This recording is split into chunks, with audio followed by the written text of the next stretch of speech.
Martineau. Toi là. Ça va faire. J'ai déjà essayé d'expliquer ça. À un moment donné, pouvez-vous régler ça? La rencontre de Richard Martineau. Richard, bonjour. Salut, est-ce que tu sens aujourd'hui le vent d'optimisme qui souffle sur le Québec? Hey, 6 $ de plus par semaine. The wind of change. 6 $ de plus par semaine. Ouh. Oui, pour les plus nantis. Oui, qu'est-ce qu'ils ceux vont qui font faire 40 000 avec vont ça? avoir 2 piastres de plus par semaine. 2 piastres de plus par semaine. Qu'est-ce qu'on va faire avec ça? C'est un livre de beurre par mois. C'est fou, hein? Mais tu sais, il y a mieux, eux autres, dire 1,7 milliard. Ben oui. Ça a frappe. l'air gros, Là. ouais. 1,7 milliard pour les baisses d'impôts. Tu dis, wow! Mais Ben quand oui. tu décortiques, c'est 2 Non, mais piastres tu de vas plus pouvoir pour en certains. profiter. Tu vas 6 pouvoir aller au $ de resto, plus. tu vas pouvoir t'acheter... Au resto, 6 piastres, Non, t'as une frite. Ouais, Je un pense, latte. là, vraiment. Là. Ça, c'est un latte, mettons. T'es-tu?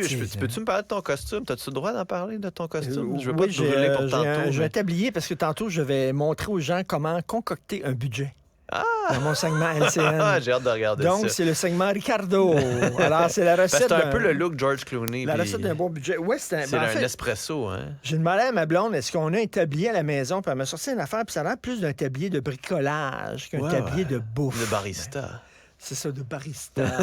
My God. Hey, je veux attirer l'attention des gens sur le texte que je trouve fort juste de Yasmine Abdel-Fadel aujourd'hui dans le journal, où elle dit comment ça se fait que l'incendie dans le Vieux-Montréal, ça s'est transformé en débat sur le Airbnb.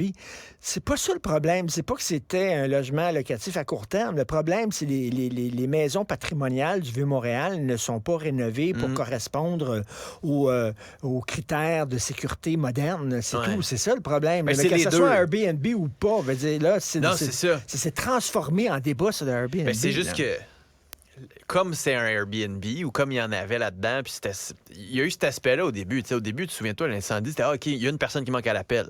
Puis là, hey, non, il y en a peut-être plus. Comment ça? Il y a des Airbnb. OK, comment ça se fait que, il y a des Airbnb.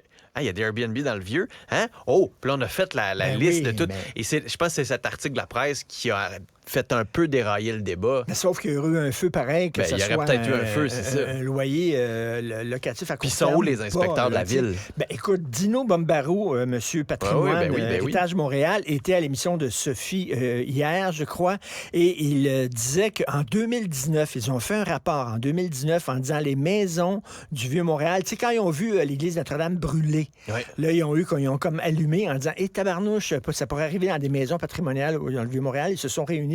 Ils ont fait un rapport et ils ont dit, il est temps que, justement, on rénove ces maisons-là pour qu'elles soient plus sécuritaires. 2019. C'est tout le temps la même affaire. Ça prend une tragédie pour qu'on allume et qu'on dise, oui, effectivement, un problème. C'est triste. Sincèrement, c'est très triste. Surtout le ping-pong là, dont on parlait. Richard, bonne émission. Merci beaucoup. Je vais écouter ton budget et ta concoction. Mais c'est vrai, regardez-le.